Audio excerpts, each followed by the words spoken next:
We have thousands of customers. We are talking to every single high street bank, multiple charities and every UK police force. Hello everyone, I'm Jane, I'm founder at SIBSTAR. 140 million people will be living with dementia by 2050. Both my mum and dad had dementia and it's caring for them gave us the idea for SIBSTAR. Because of her condition, my mum lost thousands to scams, overspending and misspending.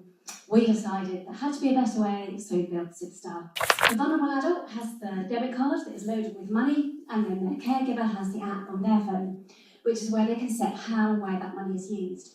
You can set daily, weekly spending limits, cash point limits, you can switch off some functionality altogether, and all of this can be changed instantly and remotely at any time, delivering a level of personalisation unseen in our sector. We have thousands of customers. We are talking to every single high street bank, multiple charities and every UK police force. We survived Dragon's Den, securing investment from Deborah Meaden and Sarah Davis, and we've just taken on Louise Hill as a NED. She's co-founder and CEO of Go Henry. So we are here to have positive impact on millions of lives and empower people living with dementia to spend their money for themselves and by themselves. Right? I saw you on Dragon's Den, and that's brilliant pitch. I have a question. Is it a B2C and a B2B platform, and do you work with care homes as well? Yeah, it's both B2B and B2C, and care homes are definitely a vertical that we are looking into. There are probably others that are more of a priority, but yeah, they're on the list. Come on, what's that trouble is there? What are you raising? We're around 800,000, we've got 725 secured, so yeah, and that would be the same as Deborah and Sarah. Pre-seed, seed, what's your valuation? Is it on a seed? Our valuation is 4.5 million. You're making a great impact. Silence, I'm not sure. This is almost as terrifying as it The drug was asked for.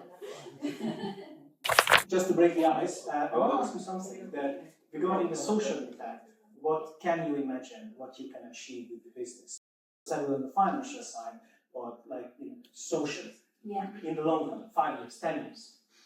So yeah, I have to be clear, we have dual goals. One, for a commercially profitable business, but also having positive social impact. We know that people living with dementia, if you enable their financial independence, you enable their independence. They can live independently for longer. You benefit them. You also benefit their caregivers. I cared for my mum and dad. That affected my financial status, my mental health. So you're protecting the family. But then also, by keeping people living with dementia, and actually any vulnerable adult, 47% of all adults in the UK show one or more characteristics of financial vulnerability.